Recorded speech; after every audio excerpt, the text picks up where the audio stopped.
Hello friends, welcome to our channel CSC study. जो हमारे पास data models है ना, डेटाबेस मैनेजमेंट सिस्टम है, इसको हम अलग अलग कैटेगरीज में डिवाइड कर सकते हैं। Among the this hierarchical and the network models are the older models. अब जो हमारे पास हायरार्किकल मॉडल है और नेटवर्क मॉडल है ना, वो क्या है? सबसे ओल्डर मॉडल है, मतलब बहुत ज्यादा पुराने मॉडल्स हैं। लेकिन वो फिर भी क्या कह रहा है, एक तो ये लेजेंसी मॉडल्स है, दूसरा वो क्या कह रहा है कि अभी भी कुछ ऐसी एप्लीकेशंस है, पुरानी एप्लीकेशन जो इस मॉडल पर ही रन करती हैं, उनको अभी तक कन्वर्ट नहीं किया गया नए मॉडल में, या फिर नए मॉडल पर उन्हें डिजाइन नहीं किया गया। कुछ पुरानी एप्लीकेशंस हैं ऐसी, the old application still run on the database system. कुछ ऐसी पुरानी एप्लीकेशन जो अभी भी डेटाबेस सिस्टम पर चल रही है, जो इन मॉडल्स पे बेस्ड है। कौन से मॉडल्स है वो? एक तो हायरार्किकल मॉडल है और एक नेटवर्क मॉडल है।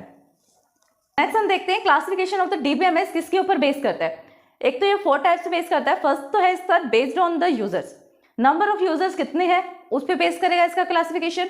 सेकंड है नंबर ऑफ साइट्स कितनी है, based on the purpose and based on the data model.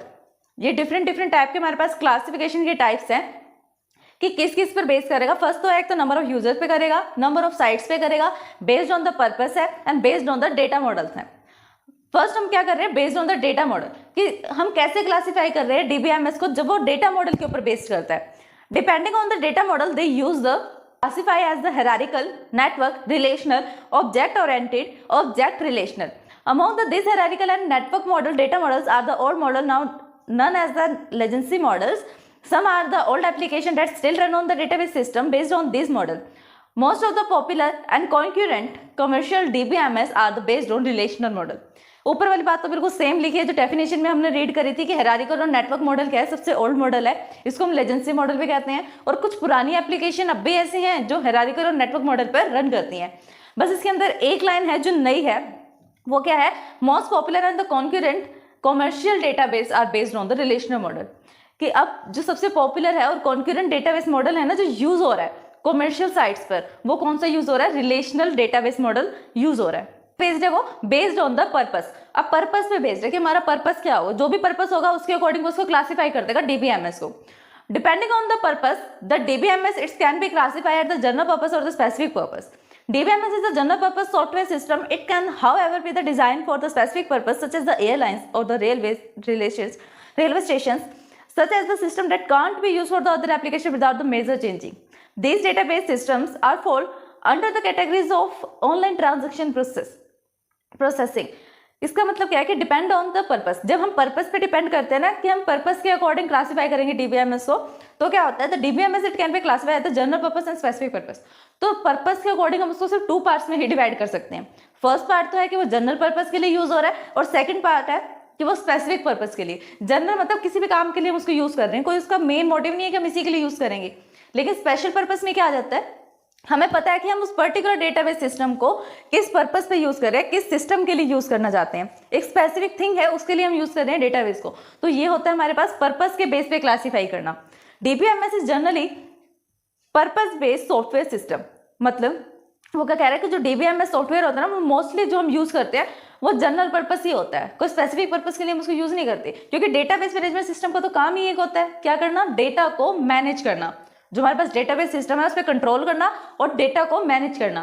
तो ये तो जनरल पर्पस ही होगा ना। हम सब जगह कोई भी डेटा हो, किसी भी टाइप का डेटा हो, उसको सिर्फ हम कंट्रोल कर रहे हैं, स्टोर कर रहे हैं, रिट्रीव कर रहे हैं, मैनेज कर रहे हैं और उसमें मैनिपुलेशन कर रहे हैं, यही ऑपरेशन परफॉर्म कर रहे हैं बस। It can be, however, be assigned for the specific purpose, such as airline or the railway station. Such system can be used for the application without the major changing.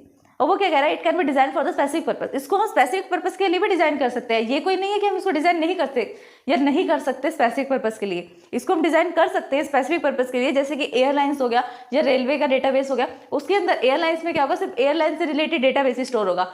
Railway station का database management system है, तो railway station का ही data store होगा, वहां पर किसी school का data जाकर स्टोर नहीं होगा। तो वो होता है स्पेसिफिक पर्पस के लिए यूज करना। सच system can't be used for the other application। लेकिन जो जनरल पर्पस एप्लीकेशन होती है ना, उसको तो हम किसी भी जगह पर यूज कर सकते हैं, किसी भी एप्लीकेशन के लिए।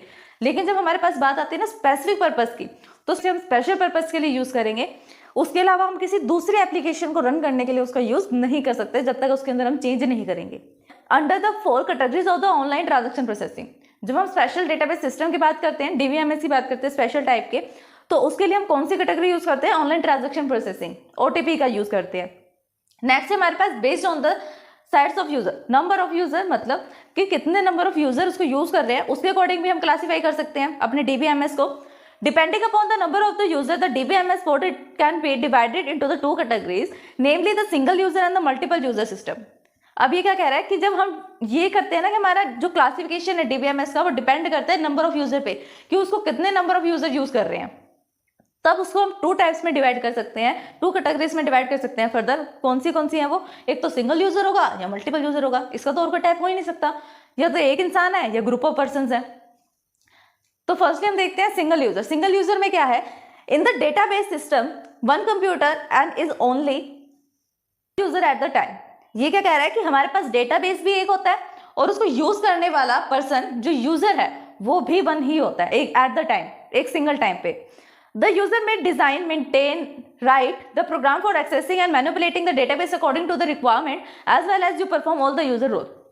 अब सिंगल यूजर है, सिंगल डेटाबेस है, तो जो यूजर अपनी मर्जी से उस पर मैनिपुलेशन करना चाहेगा कि उसको नया डेटा इंसर्ट करना है, पुराने डेटा को डिलीट करना है, उसको मॉडिफाई करना है, मैनिपुलेट करना है, डेटा को डिजाइन करना है, मेंटेन करना है, कंट्रोल करना है या एक्सेस करना है, रिट्रीव करना है, स्टोर करना है, कोई भी ऑपरेशन परफॉर्म करना है, तो एक सिंगल यूजर के हाथ में डिपेंड करेगा, अपने रिक्वायरमेंट के अकॉर्डिंग वो उस पर ऑपरेशन परफॉर्म करेगा। लेकिन सेकंड पार्ट में जब आते हैं तो उसमें क्या आता है, मल्टीपल यूजर सिस्टम। मल्टीपल में क्या होगा, बहुत सारे डेटाबेस भी हो सकते हैं या एक सिंगल डेटाबेस भी हो सकता है, लेकिन यूजर बहुत सारे होंगे, नंबर ऑफ यूजर्स होंगे। तो नेक्स्ट वाला रीड करते हैं, multiple user system. Multiple user system में क्या होता है, in the most enterprise the large amount of the data into manage and access by the multiple user and this does require the multiple user systems.